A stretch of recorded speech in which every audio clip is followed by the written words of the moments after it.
Hey guys, we're at Daytona Beach, Florida, where we're looking at one of the first 5 or so properties I bought. It's a triplex here in Daytona Beach. And we're looking at this property because tenants moved out. We're gonna renovate the property and then look to sell the property. And we do this based on the numbers telling us if we should sell or not. For me, we're selling it because the return on equity is low. So stick around for the end of the video where we're gonna go over the underwriting of this deal and showing you why we're looking to sell the property and break down the numbers exactly. So make sure you stick around to the end. New door probably? Can you guys do a door for us? We can. Let me make a list. Please. You know, is upstairs open? Or is there like a... Should be open? Thank you so much. Look at this. Fucking get whacked real quick. This is one of my early properties I bought. I bought a triplex off market. We bought it with cash, but private money. Good deal on it. Cash flowed really well. Still cash flows well. But 2 tenants moved out because it needs work. Well, 2 tenants moved out. It needs work. So we're renovating it. Instead of just renovating it and renting it again, we have created so much equity, especially after we renovate it, that we're going to just sell it. Fuck, dude, they got fucking fleas in here or something, bro. It's like probably an old ass wall heater. That doesn't obviously work. Let's see if I can remove that. Then you put new subfloor here. Is it all gonna need new subfloor pretty much? Because like over here, I can like see the earth. Oh, he's right there, I can. Yeah. I'm gonna go check out upstairs real quick. 2nd floor now. I wonder. If I'm gonna get flagged for replacing the windows with no permits, just do it. How you doing? Death in there. Sorry about that, Alex. Hey, yes sir. Chris? Nice to meet you, my friend. Nice to meet you, boss. How you doing today? Well, it's been an interesting save, but I think we got you. There's a lot of damage. I don't know if you've seen it. I saw the pictures. It used to go more. It was about 2-inch more drop. Oh. So, as you can, you can even tell it was before, the slope out. This room, to correct this, I was proposing to put like tapered in. They meet and try to get them as close as we can. Leaving those alone to save money. There's no sense in it. I told him it was silly. I'm sorry I had to leave, but the toilet clogged. Oh, you're so good. I had to go pick up something. Sorry about that. Death clock. Nearly all the boards from here to the 2nd floor were rotted out. Yeah, And about the only I thing, saw. in my opinion, we're holding this was the Stucco. Yeah. Yeah, I heard. As I said, It's crazy. we'll see what we can do, buddy. Okay. I don't know when it was built. I don't remember. I think he said 27. 27 or Yeah, shit? it's old. It's an old. Yeah. Are you painting? Well, he just asked, and we submitted that yesterday. So I said, if you want, only thing I originally was painting was the walls we were redoing.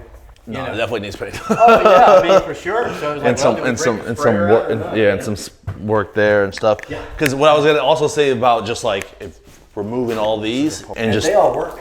They all work, really? Every one of them works. Yeah, when we came here, the upstairs was on, and it was 100 degrees upstairs. So I shut them off. They do function though. You want to leave them or take them? Take them. Fucking man, I can't believe they work. It's crazy. Although it's off right now. Yeah, right. Yeah, let's do what we gotta do to make it right. Okay. Cool. So we just finished walking through the property, making sure the contractor knows everything that's needed on this property to make sure it's tip top when we go to rent it, maximize the value, and sell this asset. So ride with me, let's go check out the underwriting. So now that we checked out the property, we're gonna go over the numbers of why we're gonna sell this property based on the return on equity. So I'm gonna start from the beginning. When we bought this property in 2019, we bought this property for $151,000. It was roughly $155K to close the property. So cash to close. I borrowed $160K from a private lender, 10% interest only for a 5-year balloon. And that was in 2019, so that balloon's about to come due. I could renew it. She would let me renew it and keep paying her for another 5 years. But right now, initially when I bought this property, the monthly payment is $33 a month. And I bought this property with tenants in the property. So it was all tenant occupied. They were on leases, but like kind of month to month. They've been there for a long time. So the tenants were actually, it was like 700, 700, and 600. So it was $2,000 a month.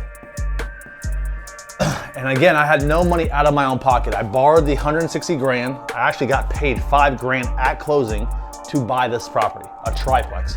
So that was cash flowing. And so when you put this property, because they were not on leases, we were able to keep the people in there, do no work to the property, and get the rents up to 900, 900, and 700. And so we got the rents up to 2,500 bucks a month. So at 2,500 bucks a month, after you take away the debt service to the private lender, we have pest control, we have lawn service, pest, lawn, they all pay their own water bill and utility bill, so it's all separate electrics. We have taxes that were $150 at that point in time for taxes, 100 bucks for insurance. And then we have a maintenance factor and a vacancy factor. So typically for a maintenance factor, it's 10% of the rent. So that's gonna go towards future repairs. And then 5% for vacancy.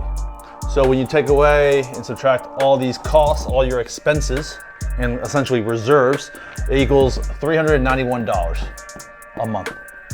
So that's our net cash flow to us when we bought this property after we got the initial rents up. And so you times that by 12, we're making $46.92 a year. Not crazy, but we don't have any money in the deal. So pretty good overall to have no money in the deal. We're making just under 5 grand a year. We bought an asset that we're gonna hold. We're not gonna get principal pay down because it's interest only note, but we're gonna get appreciation, as you'll see, and we're gonna get cash flow. And then the tax benefits as well. So now, 2 of the tenants moved out. And so if you saw the video of the walkthrough, they had the front house and then the back 2-story property. The 2-story units moved out. And so we were trying to get them rented for like 1,100, 1,200 bucks. 1,200 bucks is the market rent. But the condition they were, I haven't done any work to those properties since 2019. Like maybe a little maintenance stuff here and there, but no real actual work. So we couldn't get the $1,200 a month market rent because they needed repairs. So we borrowed another $50K from that same investor for renovations. So $50K plus the $160, $210, same 10% interest, and the payment is $1,750 a month, interest only. So that's our new debt service, and we're gonna renovate this property. So we're renovating the property, and now we can get $1,200 a month once it's completed. So 1,200 bucks a month, and that one person's gonna still stay because their unit in the front house is not renovated, and they're gonna stay at the 900 bucks a month for now. So that's 3,300 bucks a month. So 3,300 bucks a month is now the new gross rent. So we take away our debt service, 17.5. Debt service. We still have pest control. That went up to 100 bucks. Lawn is still 75. Taxes and insurance went up, especially here in Florida. Taxes are now $240. Insurance is $200. And we still have a maintenance factor because there's still gonna be repairs that are needed for future reserves, and a vacancy factor. So $330, 10% for maintenance, and then half of that for vacancy. And that's insurance, that's taxes, lawn, pest. So these are your expenses in owning a small multifamily. Again, all they pay their own utilities. So when you take away that gross rent from all the expenses and reserves, you're equal to $490 a month. So we were making before this $391 a month. So we're only making 100 bucks more a month. Obviously it's a little bit nicer unit, nicer property. We made additions to the property, but essentially this is only just under 6 grand a year in cash flow. So I could continue to rent this property out, make 6 grand a year cash flow, and keep renting it out. Downfall is interest only. I could refinance and try to get a refinance note, maybe get a little bit higher cash flow. But right now, interest rates on the DSCR loan, I'm probably gonna get only an 8 rate, maybe a 9 on something like this. And so for me, I'm looking to sell the asset. And so we ran these numbers already to determine why we are gonna indeed sell this property.